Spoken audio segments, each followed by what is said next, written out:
Baik, hari ini kita masuk ke materi anatomi sistem perkemihan. Sebelum kita masuk ke materi yang lebih lanjut, ada baiknya kita mengetahui apa itu sistem perkemihan.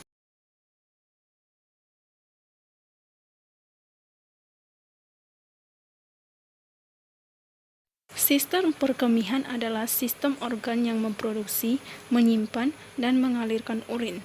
Sistem perkemihan terdiri dari 2 ginjal, 2 ureter, kandung kemih atau vesika urinaria, dan uretra. Adapun fungsi dari sistem perkemihan, fungsi utamanya adalah membantu proses pembentukan urin dengan menyaring sisa pembuangan tubuh dan air berlebihan dari darah. Urin kemudian akan mengalir ke kandung kemih melalui 2 tabung tipis yang disebut ureter. Ketika kandung kemih penuh, kita akan sering membuang urin melalui uretra. Nah, bagaimana proses pembentukan urin itu? Yuk kita bahas.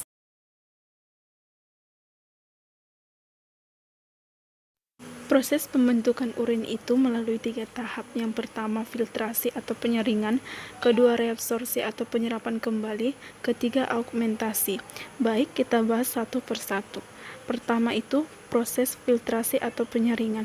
Tahap ini merupakan tahap pertama dalam proses pembentukan urin. Proses filtrasi terjadi ketika darah memasuki glomerulus sampai ke kapsula bone dengan menembus membran-membran filtrasi. Darah dari arteriol akan memasuki glomerulus melewati membran filtrasi hingga akhirnya sampai ke kapsula Bowman. Proses filtrasi tersebut menyebabkan keping darah dan protein plasma akan tertahan dan tidak melewati membran filtrasi. Namun, komponen-komponen dengan ukuran lebih kecil yang terlarut di dalam plasma darah seperti glukosa, asam amino, natrium, kalium, klorida, bikarbonat, dan urea dapat melewati membran filtrasi tersebut. Hasil dari filtrasi di glomerulus disebut urin primer atau filtrat glomerulus. Urin primer atau filtrat glomerulus menggantung asam amino, glukosa, natrium, kalium, dan garam-garam lainnya. Baik, selanjutnya kita masuk ke tahap kedua, yaitu reabsorpsi atau penyerapan kembali. Setelah mengalami tahap filtrasi, selanjutnya filtrat glomerulus atau urin primer akan memasuki tahap reabsorpsi. Reabsorpsi merupakan suatu tahap di mana zat-zat yang masih berguna untuk tubuh diserap kembali. Zat-zat yang masih diperlukan di dalam filtrat glomerulus atau urin primer akan diserap kembali di tubus contortus proximal sampai lengkung Henle. Diserapnya kembali zat-zat yang masih dibutuhkan pada tubus ini melalui 2 cara. Gula dan asam amino akan diserap kembali melalui proses difusi, sedangkan air akan diserap kembali melalui proses osmosis. Penyerapan air terjadi pada tubulus proksimal dan tubulus distal. Sehingga dapat diketahui zat-zat yang masih berguna pada urin primer akan diserap kembali pada tahap reabsorpsi. Setelah dilakukan penyerapan kembali zat-zat yang masih berguna, maka akan menghasilkan urin sekunder atau filtrat tubulus. Baik, selanjutnya kita masuk ke tahap akhir, yaitu tahap augmentasi. Augmentasi merupakan tahap akhir dalam pembentukan urin di mana terjadi proses penambahan zat sisa dan urea. Urin sekunder atau filtrat tubulus yang telah melewati lengkung Henle menuju tubulus contortus distal akan mengalami tahap augmentasi. Pada proses augmentasi akan terjadi penambahan zat-zat sisa oleh darah yang sudah tidak diperlukan oleh tubuh seperti ion H+, K+, NH3, dan kreatinin. Proses augmentasi menghasilkan urin sesungguhnya dan mengandung sedikit air. Urin sesungguhnya mengandung urea, asam urin, amonia, sisa pembongkaran protein, dan zat-zat berlebihan dalam darah. Dari tubulus contortus distal, urin akan menuju tubulus collectivus untuk dibawa menuju pelvis, sehingga menuju vesika urinaria melalui ureter.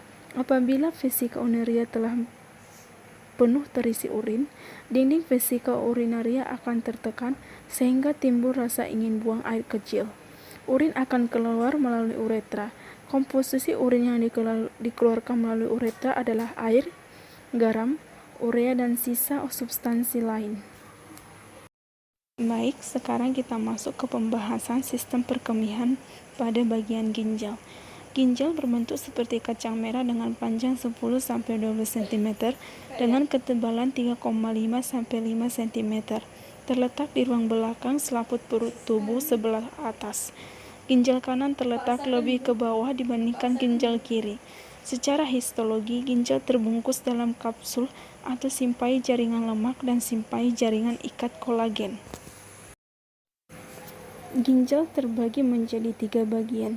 Yang pertama, korteks, terletak pada kulit ginjal yang terletak di daerah luar.